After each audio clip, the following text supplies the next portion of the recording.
Electric current है ना, ठीक है। अच्छा बताइए कि आपका कौन सा पॉइंट है, ये वाला तीसरा।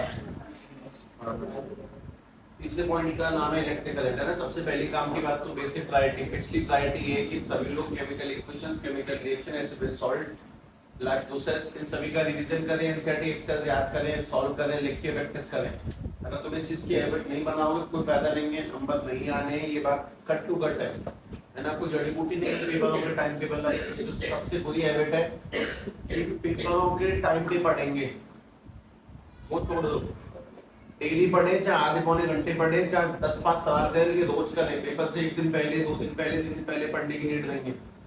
डेली 10-20-30 मिनट डेली पढ़े। और बिल्कुल भी ये वाली आदत छोड़ दो कि हाँ मतलब ऑन द टाइम, बिल्कुल जब किनारे पे नाव आ जाएगी तभी जाके, बिल्कुल नहीं। ठीक है, उन्होंने भी करा नहीं है। अगर तुमने भी रिवीजन करा नहीं है, उसके बाद तुम पेपर देने जाओगे, नंबर नहीं आएंगे, फिर तुम लगेगा नंबर क्यों नहीं आए। तो वो मत कराओ, मतलब जितना भी छोड़ोगे बहुत घाटा है, बहुत ज्यादा घाटा है। सब लोग ध्यान से तीसरा पॉइंट लेके, तीसरे पॉइंट का नाम है इलेक्ट्रिक करंट। क्योंकि सारी चीजें, सारी बातें तभी काम में आएंगी जब अपन लोग रिवीजन कर रहे होंगे। ध्यान रखना, रिवीजन की कोई कोई बेनिफिट नहीं है, किसी भी पढ़ाई में कोई बेनिफिट नहीं है। पढ़ो भले ही एक बार रिवाइज करो 8-10-20-30 साल कम से कम, वो भी लिख के करें, याद कर करें, सब कुछ याद होना चाहिए। कैसे, ध्यान से बात सुनो। पहला ही बेसिक सवाल है कि what is current. Basic question है बहुत ज्यादा, ठीक है। तो करंट का बेसिक मतलब होता है फ्लो करना, किसी चीज का फ्लो करना है, इस पर करंट। बस सीधी सीधी बात ये है, ठीक है। अपने पास में मैथमेटिक्स में जब अपन लोग पढ़ रहे थे तो एक चीज आई थी निकल के, वाटर पहले stream, stream up stream, down stream. उसका मतलब क्या था, पानी की बहाव के साथ चलना, पानी से उल्टा चलना। फिर होता है विंड करंट, मतलब कि हवा की बहने की रफ्तार। वाटर करंट है, पानी की बहने की रफ्तार होती होगी फिर तो पक्का। तो वैसे ही करके ना अपने पास में इलेक्ट्रिक करंट है, इलेक्ट्रॉन्स का बहना, करंट यानी कि बहना। जैसे अपने पास में किसी वायर में करंट होने का क्या मतलब है, इसमें इलेक्ट्रॉन्स का फ्लो करना है, इस पर करंट। करंट का सीधा मतलब बहना, जैसे कि विंड करंट यानी हवा का बहना, वाटर करंट यानी पानी का बहना, ब्लड करंट यानी कि खून का बहना। वैसे करके इलेक्ट्रिक करंट यानी कि इलेक्ट्रॉन्स का बहना, इलेक्ट्रॉन्स के बहने। बहुत बहने में बहुत इंपॉर्टेंट काम की चीज ये है कि कितने टाइम में कोई भी चीज कितनी फ्लो कर रही है। अगर कम टाइम में कोई चीज ज्यादा फ्लो करेगी तो ज्यादा करंट है, और ज्यादा टाइम में कम फ्लो करेगी तो कम करंट है। जैसे अपन लोगों के पास में 2 बाल्टी है, हमने 2 टंकियों के सामने रख के खोल दी, वो दोनों भर जाती हैं। तो सवाल है कौन सी टंकी की स्पीड ज्यादा होगी। 2 बाल्टी दोनों सेम साइज की है, दो टंकियों खोलने के बाद दोनों को भर लिया, दोनों फिल हो गई। तो सवाल है कि कौन सी टंकी की स्पीड ज्यादा होगी। इस स्पीड को पता लगाने के लिए तुम्हें क्या दिया जाना चाहिए अभी, टाइम। अगर मैं तुमसे कहता हूं कि पहली वाली बाल्टी को भरने में लगी 2 मिनट, जबकि अगली वाली लगी 20 मिनट, बाल्टी का साइज सेम था, टंकियों का साइज सेम था, तो बता किसकी स्पीड ज्यादा थी, पहले वाली की। उसने कम टाइम में उसको भर लिया, जबकि 20 मिनट में जाके भरा। कुल मिला के मेन बात ये कि किसी भी चीज के फ्लो करने में सबसे मेन फैक्टर आता है स्पीड का।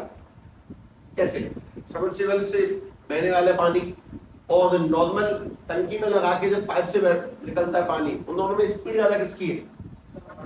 तो वो तुम लोग पता कैसे लगाते हो, तुम्हारा दिमाग ऑटोमेटिकली उसको कैलकुलेट करता है कि कम समय में यहाँ ज्यादा पानी निकल रहा है। तो दिमाग ऑटोमेटिकली, ऐसा नहीं कि तुम्हें किसी चीज को नापने के लिए कागज पेन लेने की आवश्यकता पड़ेगी, तुम बुद्धि से सोच पाते हो कि कम समय में इसमें ज्यादा पानी निकल रहा है, जबकि इसमें कम पानी है, उसकी स्पीड ज्यादा है।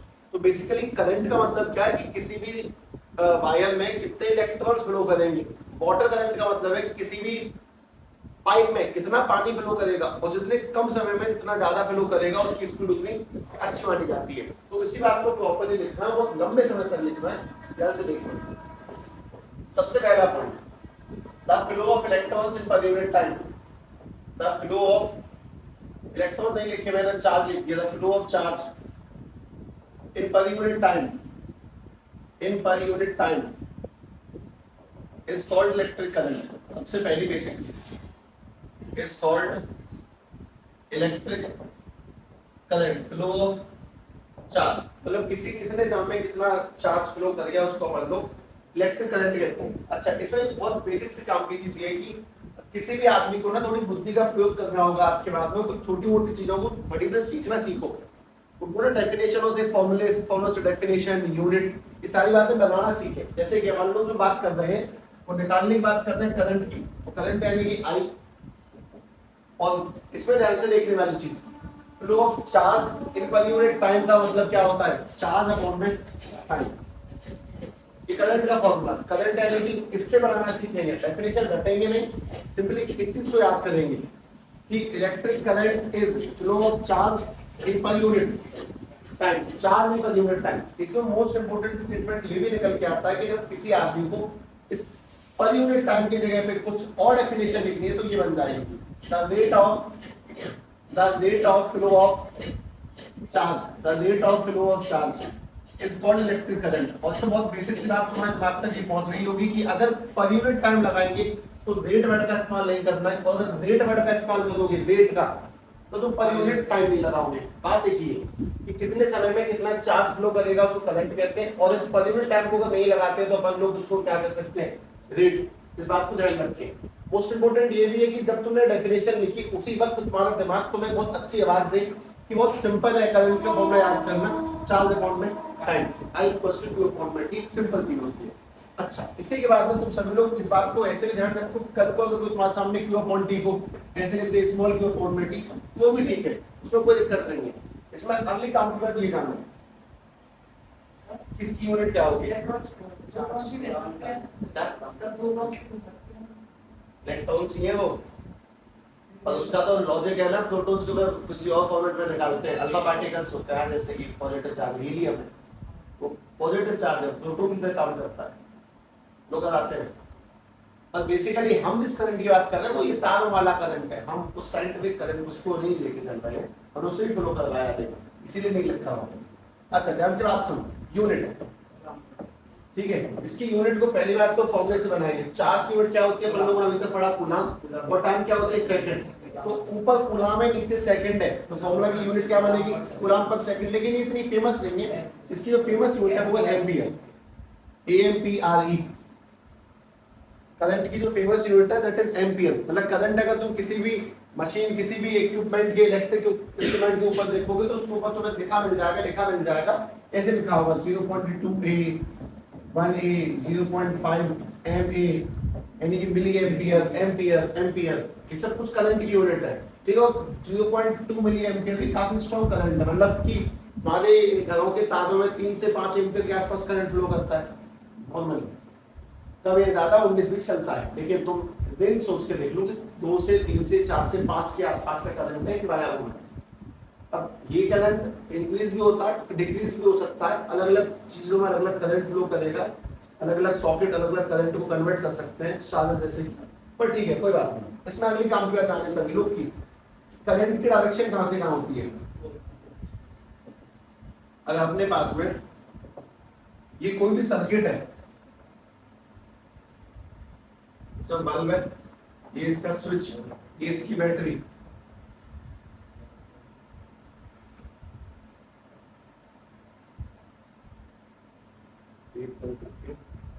तो इसमें सवाल है कि करंट की डायरेक्शन कहां से कहां, करंट कहां से कहां फ्लो करेगा, ये सोच कर बता। बहुत बेसिक, बहुत सिंपल सवाल है। एक मिनट,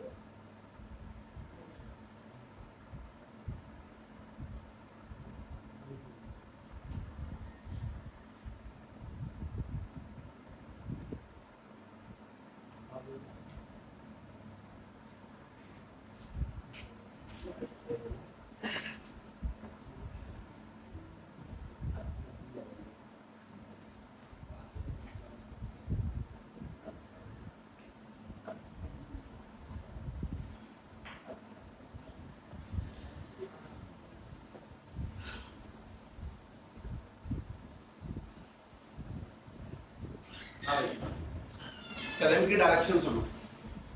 करंट की जो डायरेक्शन है वो काफी ठीक ठाक सी उचित डायरेक्शन है। करंट फ्लो करेगा तो बैटरी के पॉजिटिव से नेगेटिव, पॉजिटिव से नेगेटिव की फ्लो करेगा, लौट के वापस आएगा। तो मैं सिंपल को डाउट देंगे कौन है, बैटरी। ये वाली क्या चीज है, स्विच। अगर स्विच के अंदर डॉट लगा है, स्विच के अंदर डॉट लगा है तो कैसा स्विच है वो, ऑन है, सर्किट, सर्किट क्लोज है, स्विच ऑन है, सर्किट क्लोज है, स्विच ऑन है। एक ही बात है जो मैं कह रहा हूं, अगर आप तक नहीं पहुंची है तो पहुंचाऊंगा। ठीक है, स्विच ऑन है, सर्किट क्लोज है, और अगर अपने पास में स्विच के अंदर ऐसे करके है, बस ये अंदर बोला नहीं सेट किया, तो स्विच कैसा है, ऑफ है। ये सभी को अंदाजा होगा, ऐसे अपन लोग क्या कहते हैं, बल्ब। और अगर हम लोग उसको वैसे बताएं बेसिकली तो ऐसे करके बना देते हैं। मेन बात है करंट की डायरेक्शन कहां से कहां होती है, पॉजिटिव टू नेगेटिव। बेसिकली सबको ये ध्यान होना चाहिए, और अगला तो पक्का ध्यान होना चाहिए कि इलेक्ट्रॉन्स की डायरेक्शन कहां से कहां होती है। इलेक्ट्रॉन की डायरेक्शन हमेशा करंट के अपोजिट पाई जाएगी, यानी कि नेगेटिव टू पॉजिटिव। बेसिकली बहुत छोटी सी बात है, लेकिन ध्यान रखना क्योंकि इंपॉर्टेंट भी यही है कि हमें पता हो कि इलेक्ट्रॉन्स कहां से कहां फ्लो करेंगे, करंट कहां से कहां फ्लो करेगा। और इसी में बात और निकल के आ जाती है कि करंट एक स्केलर क्वांटिटी है कि वेक्टर क्वांटिटी है, किसी डायरेक्शन तो है उसके पास में।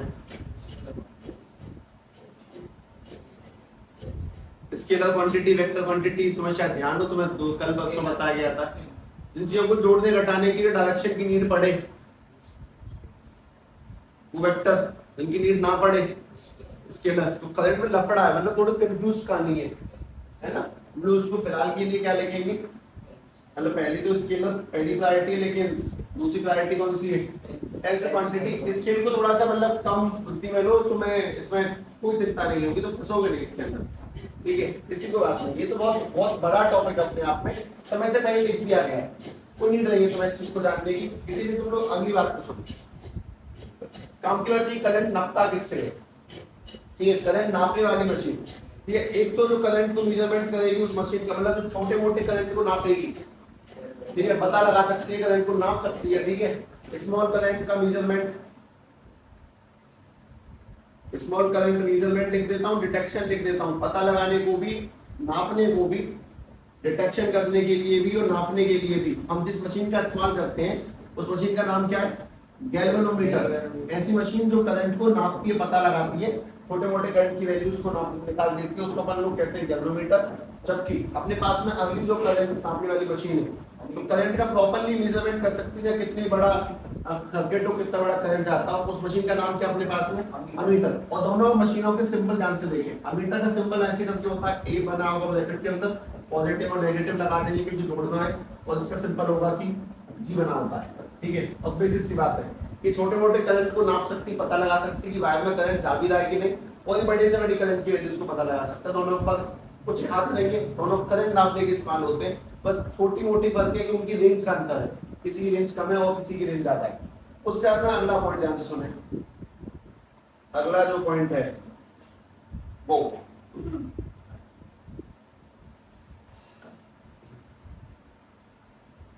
बहुत काम का पॉइंट है।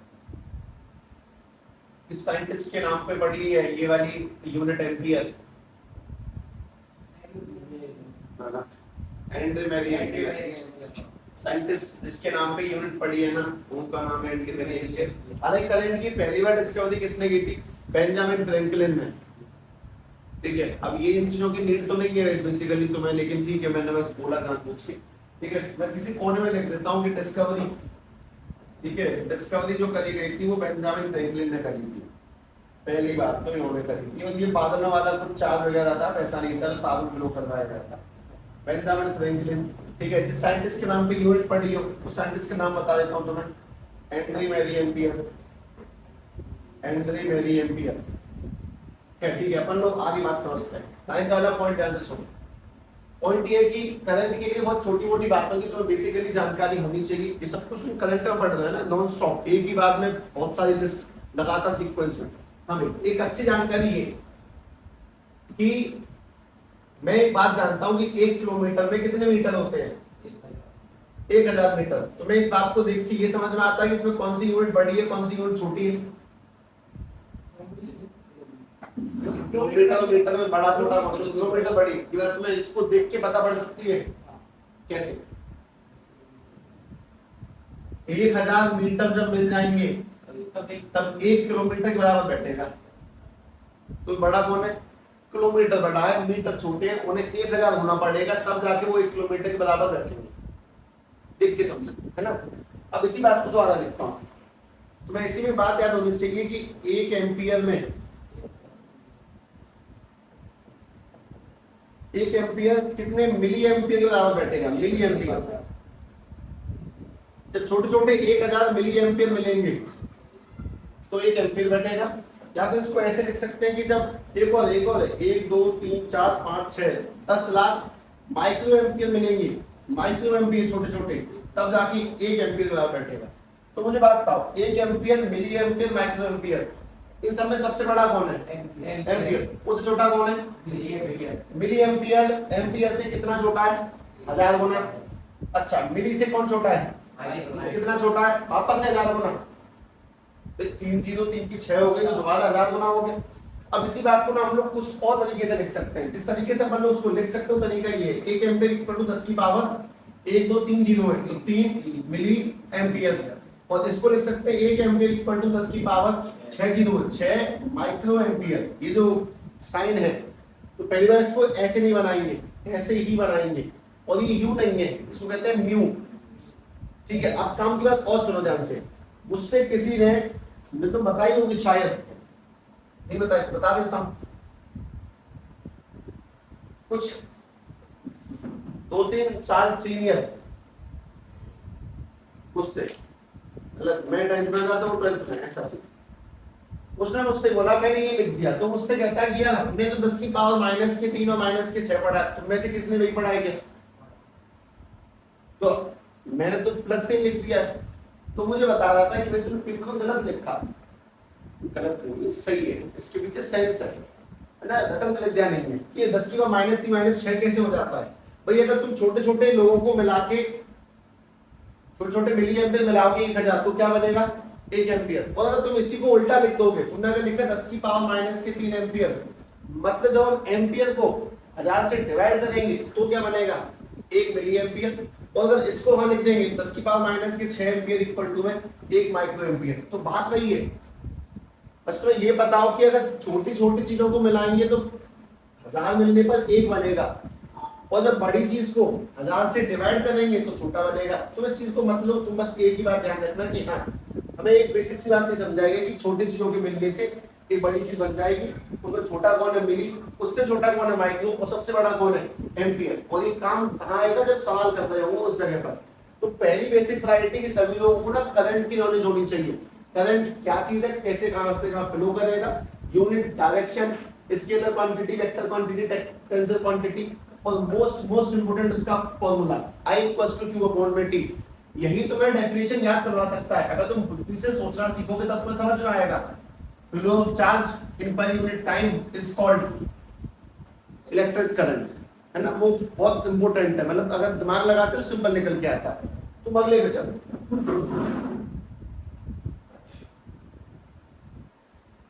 ये देख लिया? ठीक, देख लो।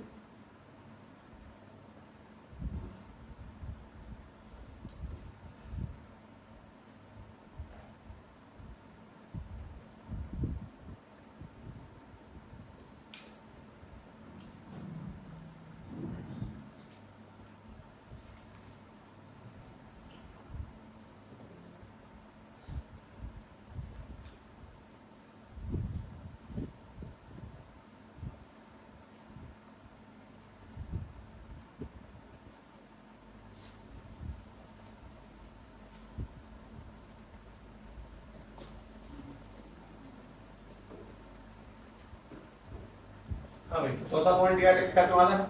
इलेक्ट्रिक पोटेंशियल डिफरेंस, और उसी में एक बात और लिखी है, electric potential. Electric potential, electric potential.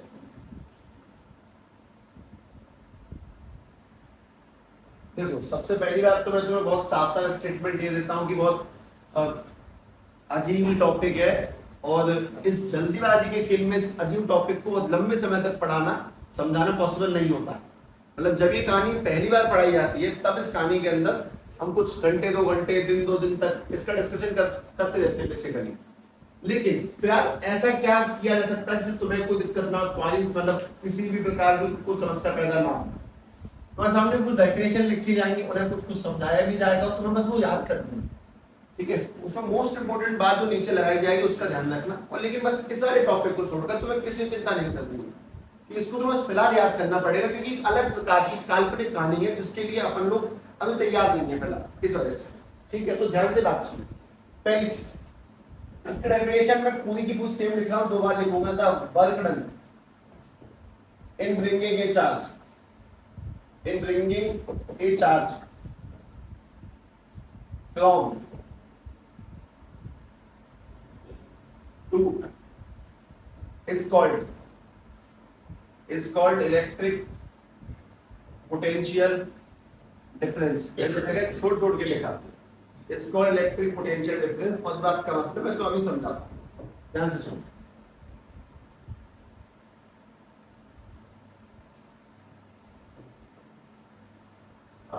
दोनों डेफिनेशन ऑलमोस्ट सेम है, लेकिन इसमें तो चीजें चेंज हो गई होना, ध्यान से देखना। द वर्क डन नहीं लिखा है इतना लिखने के बाद भी।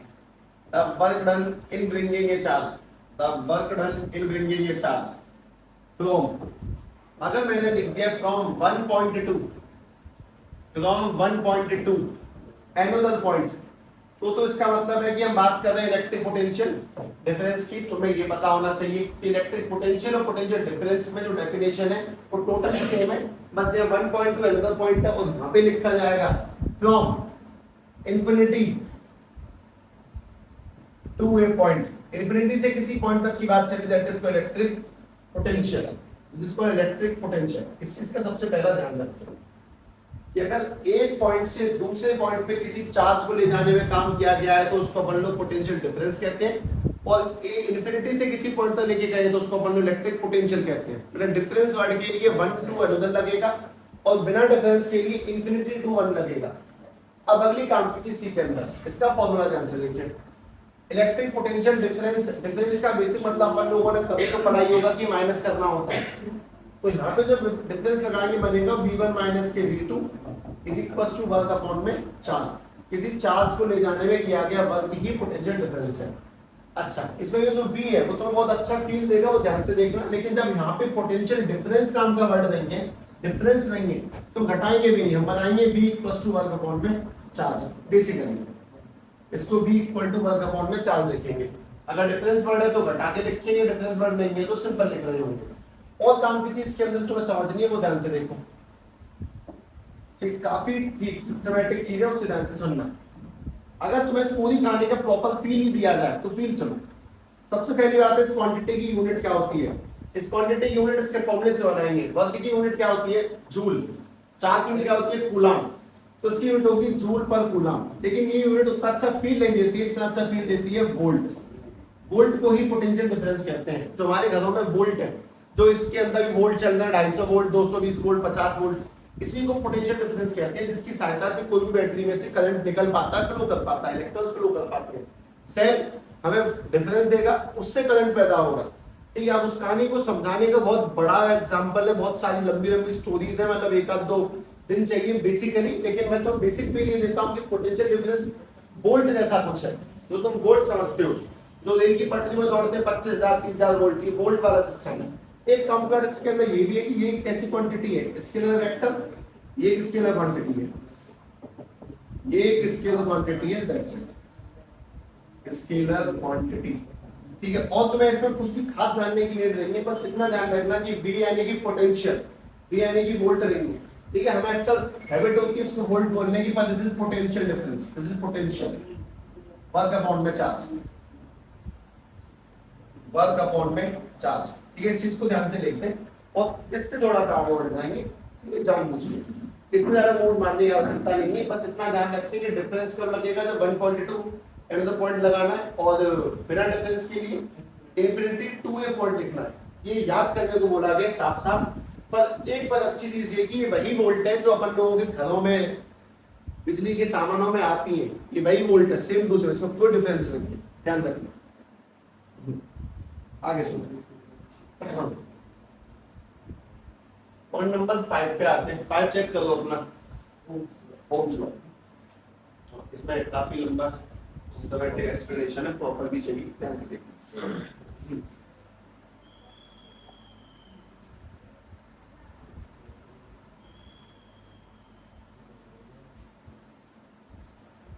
क्या कर रहा है इससे,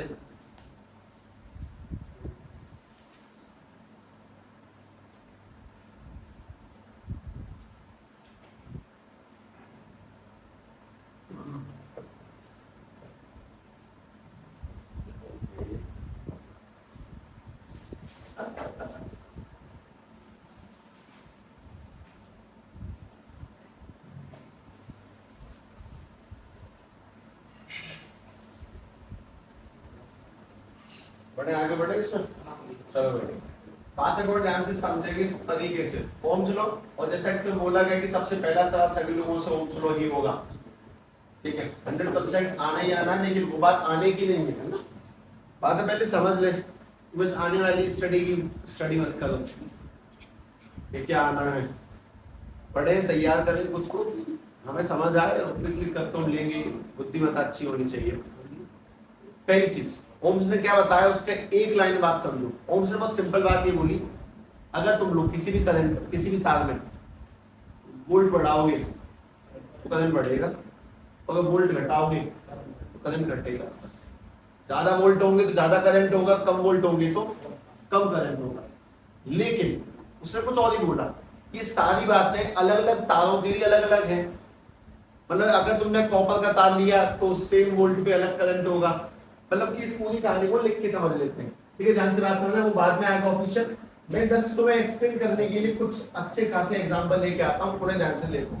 जैसे कि ओम्स लॉ के अकॉर्डिंग अपने पास में ये एक वायर है कॉपर की, ये कॉपर की वायर है। उसके बाद में ये अपन लोगों ने एक वायर ले ली सिल्वर की, और यहाँ पे हम लोगों ने एक वायर ले ली आयरन की, लोहे का तार है, ठीक है। ओम्स ने कहा था कि अगर हम किसी भी वायर में वोल्ट कम देंगे तो कम करंट जाएगा, ज्यादा देंगे तो ज्यादा करंट जाएगा।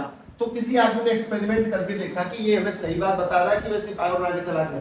तो इस बात को चेक करने के लिए लोगों ने एक्सपेरिमेंट किया, जो मैं तुम्हारे सामने करने जा रहा हूँ, कि किसी आदमी ने इसको 220 वोल्ट दिए, इसको भी 220 वोल्ट दिए और इसको भी 220 वोल्ट दिए। तो यहाँ पे करंट निकला 6 एम्पियर, यहाँ पे करंट निकला 10 एम्पियर और यहाँ पे करंट निकला 4 एम्पियर। तो सवाल ये पूछा लोगों ने उससे कि भाई साहब आप तो कह रहे थे जितना वोल्ट देंगे उतना करंट जाएगा, ये तो कम ज्यादा जा रहा है, ठीक है चक्कर है। उसने बोला कि मैं सही कह रहा हूँ, मैंने पूरी बात ये बोली थी कि कोई ये वाली जो बात है कम वोल्ट कम करंट, ज्यादा वोल्ट ज्यादा करंट, ये किसी भी स्पेसिफिक तार पे अप्लाई करो सही होती रहेगी। मतलब क्या हुआ इस बात का, उनकी बात का मतलब बेसिकली ये था कि अगर तुम लोगों ने इस पे 220 वोल्ट देकर इतना करंट प्राप्त किया, तो अगर तुम इसके वोल्ट को बढ़ा के कर लो 440 वोल्ट, तो करंट भी बढ़ के दुगना हो जाएगा 12 एम्पियर। अगर तुमने इसके वोल्ट घटा कर दिए 110 वोल्ट, तो करंट भी घट के कितना हो जाएगा 3 एम्पियर। उन्होंने बोला कि वोल्ट बढ़ाएंगे तो करंट बढ़ेगा, वोल्ट घटाएंगे तो करंट घटेगा। जैसे कि इस वाले में अगर मैं इसके वोल्ट को बढ़ा कर दिया 440 वोल्ट, तो करंट बढ़ के हो जाएगा 8 एम्पियर, और अगर घटा दिया आधे कर दिया आधे, तो करंट भी आधा हो जाए कितना 2 एम्पियर। तो पहली बात तो ओम्स ने कहा था कि अगर वोल्ट बढ़ाएंगे तो करंट बढ़ेगा, वोल्ट घटाएंगे तो करंट घटेगा। लेकिन इस कहानी में ये है कि ये बात जो भी चल रही है ये इस बात पे डिपेंड करेगी तुमने कौन सी मटेरियल का वायर इस्तेमाल किया।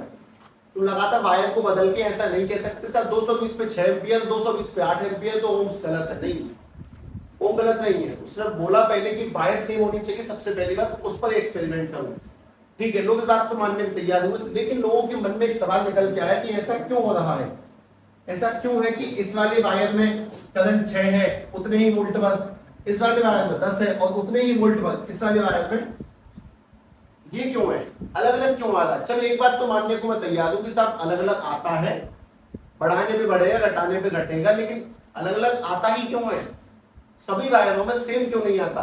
तो इस बात को समझाने से पहले उन्होंने जो बात कही थी पहले मैं उसको लिखने जा रहा हूं। उन्होंने ये बोला था कि तुम्हें चीजों को कांस्टेंट रखना है, किस कांस्टेंट रखना है, वायर को और टेम्परेचर को। जैसे मैं तुम्हें बेसिकली बताऊं कि जब भी कोई मशीन हीट होती है तो हीट होने से क्या बढ़ता है, उसका रेजिस्टेंस, टेम्परेचर बढ़ेगा रेजिस्टेंस बढ़ेगा। मतलब मैं तो सिंपल बताता हूं, फोन ज्यादा हीट होने पर हैंग होता है, क्यों, क्योंकि करंट फ्लो नहीं करेगा। तो उन्होंने बोला कि अगर तुम किस अपना ये वाला एक्सपेरिमेंट अगर करो तो तुम्हें बहुत सारी चीजें कांस्टेंट रखनी है। तो वायर नहीं बदलनी, टेम्परेचर नहीं बदलना, वायर की मोटाई लंबाई पतलाई नहीं बदलनी है। और जब तुम अप्लाई करोगे पोटेंशियल डिफरेंस, मतलब जब तुम वोल्ट दोगे तब करंट जाएगा, बढ़ाओगे तो ज्यादा जाएगा, घटाओगे तो कम जाएगा। उन्होंने बात सही कही है कि वोल्ट बढ़ने घटने से, मोटी मोटी बात ये कही है कि वोल्ट बढ़ने घटने से करंट भी बढ़ेगा घटेगा। पहले इस बात को ऊपर शॉर्ट में लिख देता हूं, मोटी मोटी बात क्या कि वोल्ट के बढ़ने घटने से करंट भी बढ़ेगा घटेगा, ये मोटी मोटी बात कही है ओम्स ने, ठीक है। लेकिन इसी कहानी को प्रॉपर्ली लिख के निकालते हैं, ठीक है, ध्यान से देखना। ओम की प्रॉपर स्टेटमेंट तुम सभी को याद होनी चाहिए। Keeping the physical condition constant, keeping the physical condition constant like, condition constant like temperature, area, length भी लिख देता हूं वैसे तो, material of the wire, material of the wire, of the wire, हालांकि स्ट्रेन वर्ड भी एक स्ट्रेन एटसेट्रा एटसेट्रा लगा दिया, एटसेट्रा लगा दिया, ठीक। The applied potential difference, the applied potential difference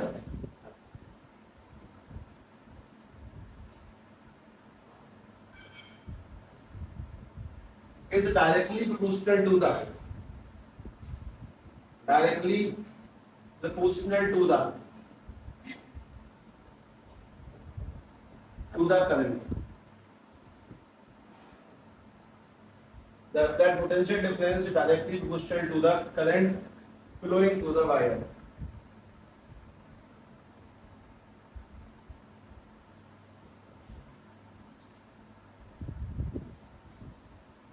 इस कहानी थोड़ा सा खेल है, मैं जानबूझ के उसको कुछ घुमा के लिख दिया है।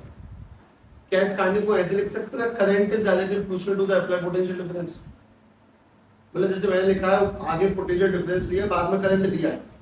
मैंने तुमसे बोला है कि साहब potential difference is proportional to the current, ये बोला है। Potential difference proportional to the current, मतलब कि वोल्ट करंट प्रोपोर्शनल है, यानी बढ़ने में बढ़ेगा। प्रोपोर्शन मतलब यही होता है बेसिकली, बढ़ने पे बढ़ेगा, घटने पे घटेगा। तो मैं इसको उल्टा लिख सकता हूं क्या, applied current is directly proportional to the potential difference, ये पूछ लो। नहीं ऐसे हो जाएगा, ऐसे हल्की बात थोड़ी है कि हाँ मैंने कह दिया तो हो ही जाएगा। जस्ट वैसे मतलब थोड़ा सा दिमाग लगा, तो अगर तुम लोगों ने कभी पहले सुना है स्पेशली तब, नहीं तो अगर नहीं सुना है तो फिर अब सोचे। पहली प्रायोरिटी क्या है, किसी भी तार में करंट फ्लो करने के लिए सबसे पहली चीज बैटरी यानी कि डिफरेंस का होना, उल्टा वैलिड है कि नहीं है। जस्ट इमेजिन, सोचो, कोशिश करो।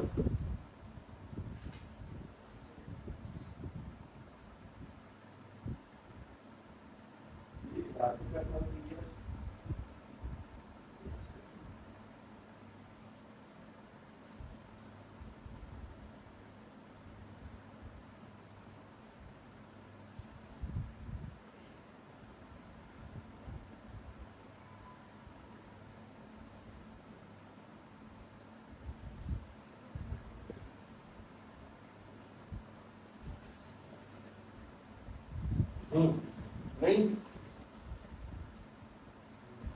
उल्टा नहीं लिखेंगे भाई कभी भी, ध्यान रखना। जैसे लिखा वैसे लिखे रहने देना, आगे वो तो वो, पीछे ये तो यही चाहिए, फिक्स है। अच्छा एक बात और, हम जिस चीज को पोटेंशियल डिफरेंस कहते हैं उसको तुम्हारा दिमाग क्या सुनेगा, बोलेगा नहीं, बस सुनेगा, वोल्ट सुनेगा उसको। तो आपको बस वो चीज वोल्ट सुनाई देनी चाहिए, कुछ नहीं सुनाई देना चाहिए आके। हालांकि तुम जब इस चैप्टर के बिल्कुल एंड में जाओगे ना, तब तुम चैप्टर खत्म करते टाइम पे कुछ डेफिनेशन लिखोगे, 1 एम्पीयर की, 1 वोल्ट की, बहुत सिंपल चीज है, पर कोई बात नहीं। सुनो, अब इस कहानी का मतलब क्या है, potential difference proportional to current का मतलब है कि पोटेंशियल डिफरेंस यानी कि V प्रोपोर्शनल टू किसके, करंट की। तो तुम्हें ओम्स लॉ इस पूरी लाइन से भी समझ में आ सकता है। इस पूरी लाइन का बेसिक मतलब ये कि अगर वोल्ट बढ़ेंगे तो करंट बढ़ेगा और वोल्ट घटेंगे तो करंट घटेगा।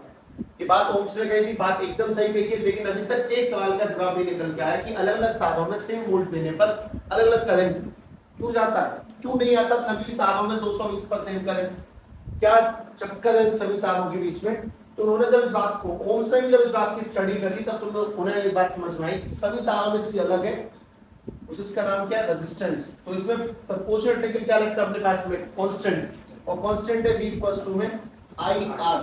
और R के बारे में तो बहुत कुछ पढ़ना है। R यानी कि रेजिस्टेंस है, रेजिस्टेंस यानी कि मोटी मोटी बात रुकावट जो करंट के रास्ते में आती है फ्लो करते टाइम पर। अच्छा इलेक्ट्रॉन्स के रास्ते में आएगी, ओके। रेजिस्टेंस कुछ काम पे, रेजिस्टेंस की यूनिट क्या होती है, ओम। ठीक है, और ओम ऐसे नहीं बनता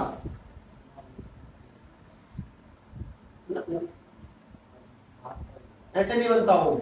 ओम बनाने का बेसिक तरीका, ओम कैसे बनाया जाता है वो सुन। ठीक है, अब मैं तुम्हें बात बताता हूँ, मुझे इससे एक मीम याद आ गया।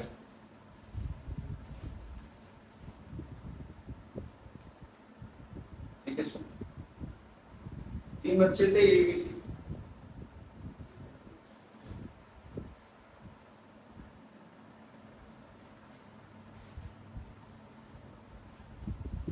दो ही ले लेते, 3 तो बहुत लंबी हो जाएगी स्टोरी। ए बच्चे को उसके फेस के टीचर ने साइंस टीचर ने पीटा, क्योंकि उसने इसकी जगह पर ऐसे ओम लिख दिया था, जबकि सिंबल नहीं लिखना होता, कभी मतलब ये नहीं लिखना होता, पूरा लिखना होता। तो दूसरा बी ऐसे लिख के खड़ा हुआ था, सोच रहा था कि मेरा क्या हाल होगा। ऐसे मैंने किसी जगह देखा था, मतलब जब किसी ने मुझे भेजा था, भगवान ने, पता नहीं, मुझे नहीं पता मुझे किसने भेजा था। सही कह रहा है, बढ़िया चीज बताइए। जब इसकी कुटाई इसकी जगह इस बात पे हो रही है, तो फिर इसकी तो कहानी खत्म कर दी जाएगी पक्का। फिर ठीक है, ध्यान से बात सुनिए। अच्छा, तो ओम का मतलब समझ में आता है, मतलब क्या है? मतलब ये कि वोल्ट देंगे तो करंट बढ़ेगा या घटेगा, जैसा वोल्ट वैसा करंट। अच्छा, दूसरी बात है कि अभी तक इस सवाल का जवाब दिया क्या कि अलग अलग तारों में सेम वोल्ट पे करंट अलग अलग क्यों है? क्योंकि सभी की रुकावटें अलग है, और ये रुकावटें ईश्वर की कृपा से पहले से फिक्स की गई है। जैसे कि भगवान ने तो फिक्स किया कि हम कौन सी गैस लेंगे, O2, और कौन सी गैस रिलीज करेंगे। तुम्हारा मन करे कि नहीं कि मैं तो CO2 दूंगा, ऐसा पॉसिबल नहीं है। तो वैसे करके हर एक तार की ना रेजिस्टेंस मतलब रुकावटें फिक्स की गई है। जैसे भगवान ने अलग अलग तारों को अलग अलग रुकावटें दी। सुनना, मान लो मैं तुमसे कहता हूँ 1 2 3 4 5 6, यहाँ पे लगा दी मैंने 1 2 3 4, और यहाँ पे लगा दिया मैंने 1 2 3 4 5 6 7 8 9 10। तो आयरन के तार में कितनी रुकावटें हैं? ठीक है, अभी मैंने डॉट बना के तो समझाने की कोशिश की। आयरन के तार में रुकावटें होती है, जो अब रुकावटें कैसी होती तो दिखाई तो नहीं देगी फिलहाल, बस तुम सुन सकते हो। आयरन के तार में जो मैंने रुकावटें बनाई है वो कितनी बनाई है? 10। तो रेजिस्टेंस हो गया इसका कितना? 10 ओम। इसमें रुकावटें हैं 4, रेजिस्टेंस हो गया इसका 4 ओम। इसमें रुकावटें हैं कितनी? 6, रेजिस्टेंस हो गया 6 ओम। सबसे ज्यादा रुकावटें कौन से तार के अंदर है? आयरन। सबसे कम करंट इसी में है। सबसे कम रुकावट किसके अंदर है? Silver. Basically silver is the best conductor of बिजली। अच्छा, सबसे कम रुकावट है किसमें? सिल्वर में। सबसे कम रुकावट है, सबसे ज्यादा करंट सिल्वर में। यानी कि सीधी सीधी बात जो तुम्हें ध्यान रखनी है वो ये कि रेजिस्टेंस और करंट एक दूसरे कैसे हैं? इनवर्स है। अगर रेजिस्टेंस ज्यादा होगा, रुकावटें ज्यादा होगी, तो लॉजिकल बात है कि करंट कम होगा, और अगर रुकावटें कम होगी तो लॉजिकल बात है कि करंट ज्यादा होगा, अच्छे से फ्लो करेगा। बेसिक सी बात ये। अच्छा, इसी कहानी को अपन लोग ग्राफिकली भी रिप्रेजेंट कर सकते हैं, तो उसको भी ध्यान से समझ ही लेते हैं। हालांकि ग्राफिकल वाली जो कहानी है वो तुम लोगों के एनसीईआरटी क्वेश्चन के अंदर आती है, पर ठीक है, जब आएगी तब की तब देख लेंगे। देखो सभी लोग ध्यान से बनाएंगे। ये V फॉर पोटेंशियल डिफरेंस और I माने करंट। और बात का क्या मतलब है कि अगर हम जितने वोल्ट देंगे करंट भी उतना ही होगा। वोल्ट अगर बढ़ाएंगे तो करंट भी आगे जाके मिलेगा, वोल्ट अगर और बढ़ाएंगे तो करंट भी। क्या अच्छा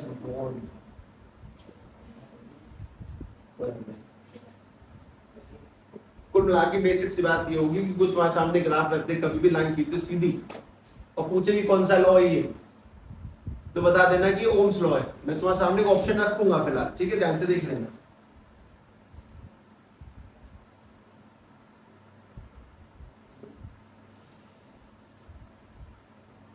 अच्छा, रेजिस्टेंस से याद आया मुझे, रेजिस्टेंस यानी कि रुकावट।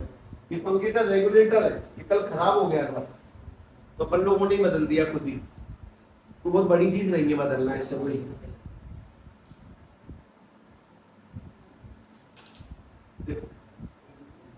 इसमें ये जो लगे हैं वो कौन है? 4 रजिस्टर है, ये उतने रजिस्टर है छोटे छोटे, इनका हमें करंट को रोकना। तो जब हम पकड़ के इसको घुमाते हैं, मतलब मैंने क्या, एक तो बस एक रजिस्टर एक्टिवेट है, रेजिस्टेंस कम है, अच्छा घूमेगा। दो, अब दो एक्टिवेट होगा, रेजिस्टेंस बढ़ गया, स्पीड थोड़ी सी कम हो जाएगी। तीन, अब तीन रजिस्टर एक्टिवेट हो गए, स्पीड और कम हो जाएगी, करंट कम ज्यादा है, मैंने घुमा कर दिया चार,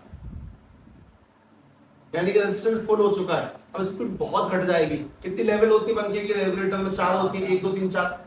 तो सबसे ज्यादा रुकावटें कौन से लेवल पे होती होंगी? वन पे, तभी तो सबसे स्लो घूमता है। उससे कम रुकावट कहाँ पे है? टू पे, थोड़ा स्पीड बढ़ जाती है, उससे कम रुकावट, और सबसे कम रुकावट चार पे है, बढ़िया घूमता है, फ्लो अच्छा करेगा। तो अपने पास में पंखे के अंदर छोटी सी नॉलेज है जो तुम्हें पता होनी चाहिए कि रजिस्टर, पहली बात यहाँ रजिस्टर भी देख लो, ये छोटी सी शक्ल रजिस्टर की है, ये बहुत सारे टाइप के पाए जाते हैं, छोटे, बहुत बड़े, ठीक ठाक से। ठीक है, सभी का काम करंट रोकना हो। करंट रोकना इंपोर्टेंट क्यों है? क्योंकि अगर तुम्हारे घर पे 220 वोल्ट की बिजली आ रही है और तुम अपने फोन को चार्ज करना चाहते हो, सीधे तुमने प्लग उसी में ठूस दिया फोन का, वो फट जाएगा। हमारे जो चार्जर है उनका मेन काम क्या? करंट को सही मात्रा में काट कूट के फोन की सप्लाई तक पहुंचाना। ठीक है, इसीलिए इसमें बहुत भर के रजिस्टर लगे हैं, तरह तरीके से बढ़िया तरह अरेंज करके लगाए गए हैं, और हमें वही अरेंजमेंट पड़ना है। खैर, पहले इसको ध्यान से देख लें कि अगर तुम्हारे सामने कभी भी ऐसे का ग्राफ बना के कोई रख दे, हमेशा एक बात सभी लोग याद रखेंगे, ये वाला जो ग्राफ है ना, वो ऑलवेज स्टार्ट कहां से होगा? इस जगह से, ऐसे। अगर सीधी लाइन जा रही है तो इस बात का मतलब ये कि अगर वोल्ट बढ़ेंगे तो करंट भी बढ़ेगा, और सीधी लाइन का तो बेसिकली मतलब है वो रेजिस्टेंस से होता है। कोई बात नहीं, सीधी लाइन मतलब ओम्स लॉ का मतलब है, ये ओम्स लॉ को फॉलो कर रहे हैं। खैर, इस बात का मेन यूज क्या है वो ध्यान से देखना कि कभी अगर तुम्हारे एमसीक्यू में कुछ ऐसा करके आ जाए, एमसीक्यू के अंदर ये सवाल लिखने की नीड देंगे तुम लोगों को, बस सवाल देखना ध्यान से। इस तरह से लिख दिया मैंने एक, दूसरा मैंने इसमें लगा दिया, दूसरा ये, तीसरा लगा दिया यहाँ पे, और चौथा लगा दिया यहाँ पे, और पूछा जाए कि इनमें से कौन सा ओम्स लॉ को सही रिप्रेजेंट करता है, एबीसीडी, तो दो तो साफ गलत हो गए, और तीसरे और चौथे में चक्कर ये कि लाइन तो सब ये भी सीधी है, ये भी सीधी है, पर मोस्ट इंपोर्टेंट पॉइंट है कि लाइन स्टार्ट कहां से होगी? जीरो से, ओरिजिन से स्टार्ट होती है। तो बेसिकली कौन सा ओम्स लॉ को ग्राफ में ओम्स लॉ का वो पता होना चाहिए। ठीक है, और कुछ खास नहीं जी। खैर, मैं वापस से वहीं पे घूम के आता हूं। रेजिस्टेंस क्या चीज है? रुकावट। रुकावट अगर ज्यादा होंगी तो करंट कम फ्लो करेगा। उसका सबसे बढ़िया एग्जांपल अपने पंखे का रेगुलेटर। ठीक है, अगर तुम इस रेगुलेटर को बल्ब के सर्किट में सेट कर लो ना, तो तुम बल्ब की ब्राइटनेस भी कम ज्यादा कर सकते हो। तुम्हें बल्ब ज्यादा जलाना है, कम जलाना है, उसे एडजस्ट कर सकते हो। रेगुलेटर को बल्ब के सर्किट में सेट करो, और जब कम ज्यादा करोगे तो उसकी ब्राइटनेस भी कम ज्यादा होगी ही होगी। नहीं नहीं नहीं, अब नहीं, हाँ तो यूज तो सेव ही करेगा। हाँ, ध्यान से बात सुनो। अब इसी में जो अगला पॉइंट है वो रेजिस्टेंस के बारे में। ठीक है, सभी लोग अपना छठवां पॉइंट डाल दो, रेजिस्टेंस। तो बेसिकली अगर तुमसे पूछा जाए कि रेजिस्टेंस किसे कहते हैं, तो रेजिस्टेंस यानी कि तुम हिंदी में समझ जाओगे सब, करंट के रास्ते में आने वाली रुकावट है। तुम इस बात को अंग्रेजी में लिख सकते हो तो बहुत बढ़िया है, इतनी अंग्रेजी अच्छी होनी चाहिए, मानी कि मैं इसको खुद से लिख दें। ठीक है, और अच्छी तब होती है, कभी कभी मैं एक बार देख लेना चाहिए अगर हम सोच नहीं पाते हैं तो डिफाइन सुने, the hindrance in the path of flow of current, path of flow of electric current, मतलब इलेक्ट्रिक करंट के रास्ते में आने वाली जो हिंड्रेंस है यानी रुकावट है, उसी को अपन लोग रेजिस्टेंस कहते हैं। कोई बहुत बड़ी चीज नहीं है, और अलग अलग तारों की अलग अलग रेजिस्टेंस पाई जाती है। ठीक है, इस बात को लिख देता हूँ, different wires have different resistance, have different resistance. ये बात मैंने बोल तो दी है, पर इसको प्रॉपर्ली एक्सप्लेन करना पड़ेगा, तो उसको ध्यान से देखना सभी को, क्योंकि तुमने छठवें पॉइंट में ओनली रेजिस्टेंस वर्ड नहीं लिखा है।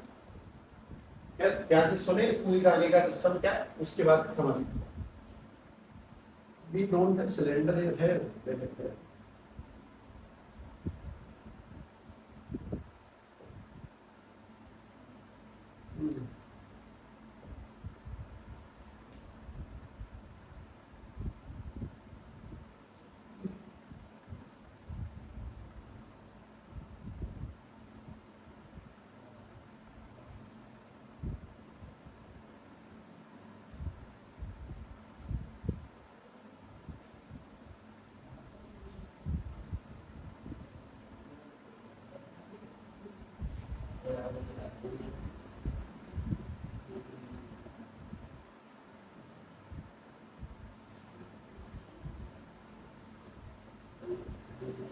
हाँ, ध्यान से बात सुनो।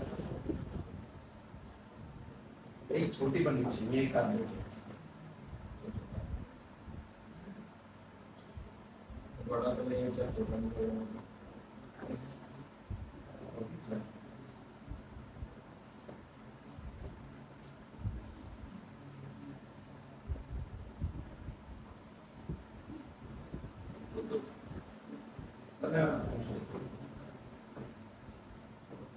देखो चलो सभी लोग ना वायर बनाओ। Wire number 1। अच्छा, ये सारी बातें मैं कॉपर वायर के ऊपर कर रहा हूँ, मुझे तुम्हें रेजिस्टेंस से कुछ बढ़िया समझाना है। इस वजह से एक वायर बनाए इस तरह से, वायर है कॉपर की, सारी वायर है कॉपर की। ये वाली वायर 1 मीटर की है, ठीक। अगली वायर है 2 मीटर की, उससे अगली वायर है अपने पास में 3 मीटर की।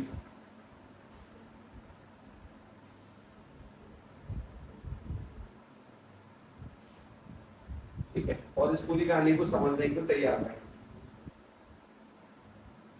तो इसमें बहुत बढ़िया चीज समझ में आएगा। डायग्राम ही समझाएगा। इस आगे वाले वर्ड को मैं लिखूंगा, उसके डायग्राम बहुत इंपॉर्टेंट है। 1 2 3 4 5 6 7 8 9 10 11 12 13 14 15 16 17 18 19 20 21 22 23 24 ऐसे करके बना दो। तो ध्यान से बिल्कुल डिट्टो बनाना, जितने लगाए गए उतने लोग उतने गोले उतनी दौड़, ध्यान से। ये अपने पास में ये 1 मीटर की वायर है, अगली 2 मीटर, अगली 3 मीटर, और कॉपर की वायर है। अब तुम लोगों को इन सभी में रेजिस्टेंस काउंट कर करके मुझे बताना है कितना बनेगा।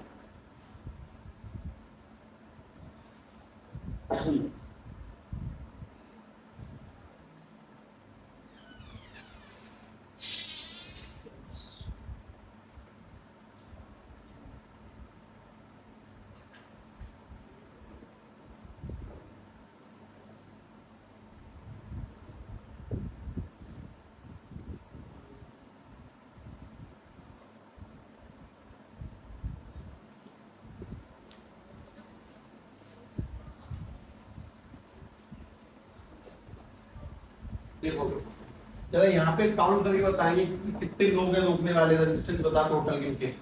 4 लोग हैं, रेजिस्टेंस हो जाएगा इसका 4 ओम। जरा इसको बता कितने लोग हैं यहाँ पर। 4 कितना 8 ओम हो गए, और यहाँ पे कितना है बताओ। 12। एक बात बताओ, अगर वायर की लेंथ बढ़ेगी रेजिस्टेंस बढ़ेगा, रेजिस्टेंस बढ़ेगा तो करंट कम जाएगा। एक बात सिंपल सी, रेजिस्टेंस अगर बढ़ेगा, वायर की लंबाई बढ़ेगी, रेजिस्टेंस बढ़ेगा ही बढ़ेगा, बेसिक सी बात। अच्छा, अब एक बात ये बताओ कि इन सभी वायरों में ऐसी क्या चीज है जो कांस्टेंट है। चार। अगर इसके 1 मीटर के टुकड़े में 4 लोग हैं रोकने वाले, 2 मीटर में कितने होंगे, 3 में कितने होंगे, 10 मीटर में। 1 मीटर में 4 रेजिस्टेंस है तो 10 मीटर में कितना होगा, 40। क्या बदलेगा, रेजिस्टेंस बदलेगा। लगातार वायर की लंबाई के बढ़ने पर उसकी रेजिस्टेंस बढ़ती जाएगी, लेकिन एक चीज का कांस्टेंट है, हमेशा के लिए कांस्टेंट है। और जो चीज कांस्टेंट है हमेशा के लिए, उसको अपन लोग क्या बोलते हैं, रेजिस्टिविटी, रिप्रेजेंटेड बाय इस तरह के लेटर से, टेढ़ा सा पी, है ना, जिसको थोड़ा सा मतलब गर्म करके लोहे को पिघला देते हैं, थोड़ा हमारा कमर की उसकी मुड़िया हो, वो वाला पी कॉल्ड रो, यानी कि रेजिस्टिविटी। और किसी वायर की रेजिस्टिविटी हमेशा कांस्टेंट रहती है। इसकी रेजिस्टिविटी कितनी है, 4 ओम मीटर। का मतलब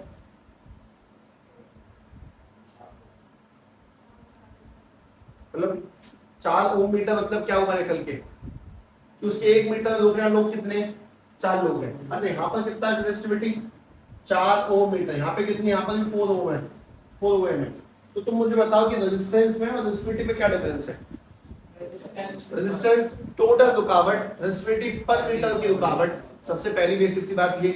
अच्छा, रेजिस्टेंस किसी वायर का बदल सकता है लंबाई बढ़ाने पे और घटाने पे, लेकिन रेजिस्टिविटी किसी वायर की कभी भी नहीं बदलती है। तो बेसिक सी बात है कि डायग्राम जो तुम्हें समझा सकता है ना, वो तुम्हें कुछ भी नहीं समझा सकता। इसीलिए पहले डायग्राम ध्यान से इसका बनाए और खुद के दिमाग को बताओ कि सभी के आंसर 4 8 12 निकले, लेकिन यहाँ पे सभी का आंसर 4 4 4 ही रहा।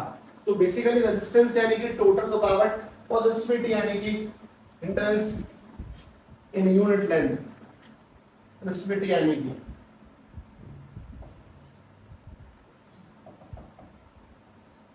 रेजिस्टिविटी यानी कि hindrance in unit length, hindrance in unit length,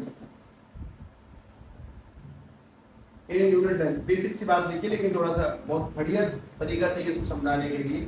एक बात और सुने कि अपन लोग इसको ना अक्सर ऐसे लिखते हैं, ऐसे डिवाइड कर लेते हैं, एक तरफ रेजिस्टेंस और एक तरफ रेजिस्टिविटी। पर मैं इसी में लिख रहा हूं तो सीधे ध्यान से बात समझना। रेजिस्टेंस को किस लेटर से रिप्रेजेंट करेंगे? आर से। रेजिस्टिविटी किससे रिप्रेजेंट करेंगे? 2 से। रेजिस्टेंस की यूनिट क्या होती है? ओम। इसकी यूनिट क्या होती है? ओम मीटर। अच्छा, अगली काम की बात, रेजिस्टेंस कांस्टेंट है कि नहीं? नहीं। लेकिन रेजिस्टिविटी ऑलवेज कैसी है?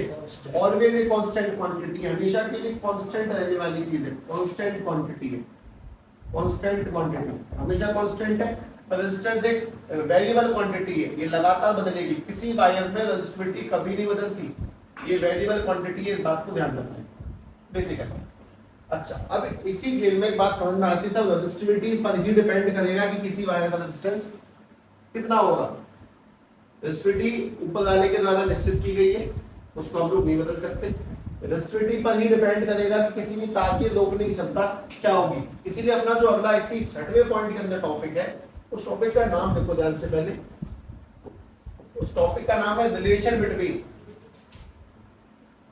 Between resistance and resistivity. अपन लोगों को कैसा फॉर्मूला पढ़ना है जिसके अंदर रेजिस्टेंस और रेजिस्टिविटी दोनों आते हैं, रेजिस्टेंस और रेजिस्टिविटी दोनों आते हैं, वो वाला फॉर्मूला ध्यान से देखो।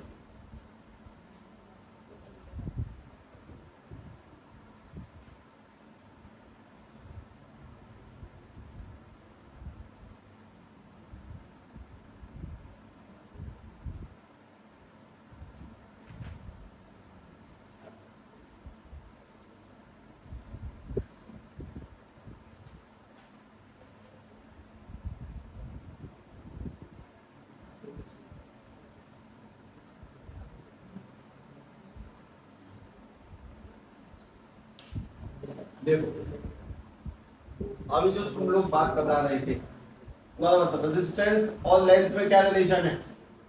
अगर लंबाई बढ़ेगी रेजिस्टेंस बढ़ेगा, तो इसको बोलते हैं डायरेक्टली प्रोपोर्शनल। एक के बढ़ने पे दूसरा बढ़े और एक के घटने पे दूसरा घटे, इसको डायरेक्टली प्रोपोर्शनल, यानी कि लेंथ रेजिस्टेंस के डायरेक्टली प्रोपोर्शनल है।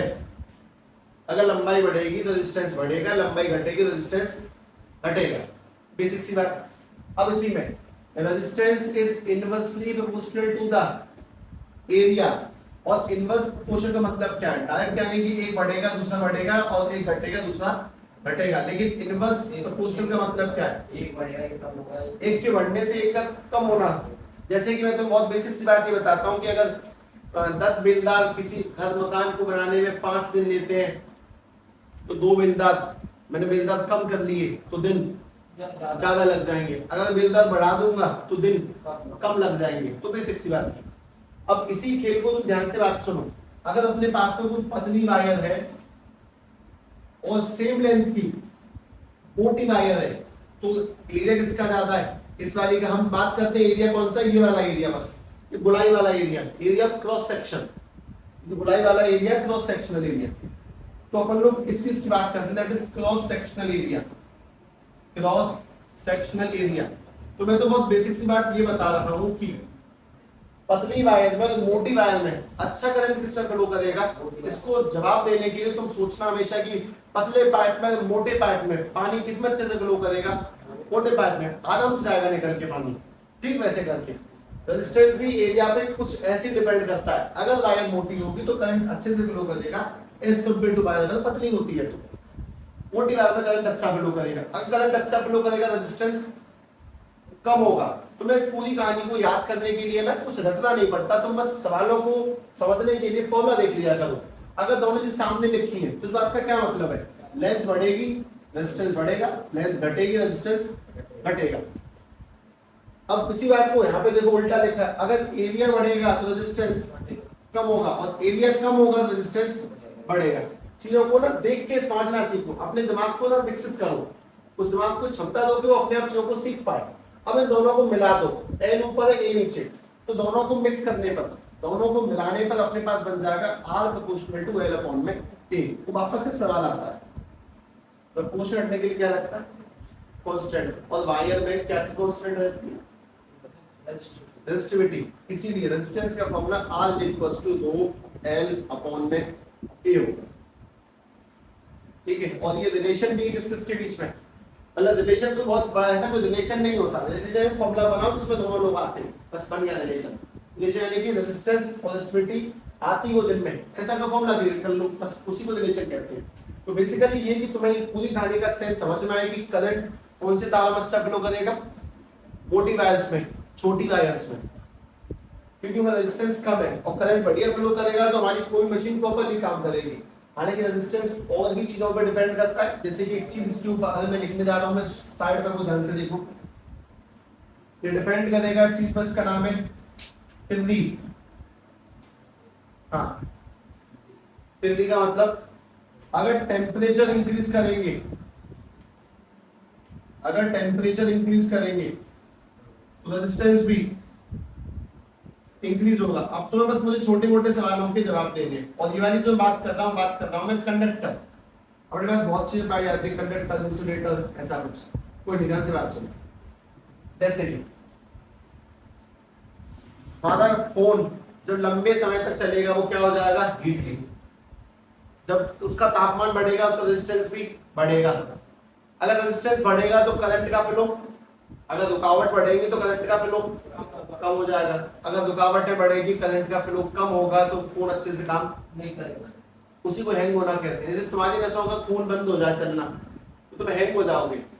तुम लोगों को वो बीमारी सुनी, पैरालाइज होना, ब्रेन स्ट्रोक होना, बॉडी जैसी वैसी रह जाती है, अकड़ जाती है, रुक जाती है। तो एक्चुअली में क्या होता है, ऐसा मान लो ना कि हमारी नसों का खून बंद हो गया, हमारी बॉडी काम नहीं कर सकती, ठीक वैसे करके, ठीक उसी तरह से अगर रेजिस्टेंस यानी कि किसी भी सर्किट की नसें बंद हो जाए, खून बंद हो जाए, करंट बंद हो जाए, तो उसमें भी वो अच्छे से काम नहीं करेगा।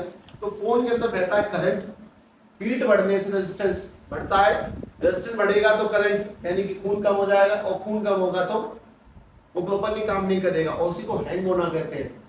इसीलिए हमारी कोई भी चीज, मतलब कि जैसे गेमिंग वगैरह जो है फोन वगैरह में, वो एसी में खेलो, सर्दियों में खेलो, बड़ी जल्दी गर्मियों में जल्दी मजे के ताल को।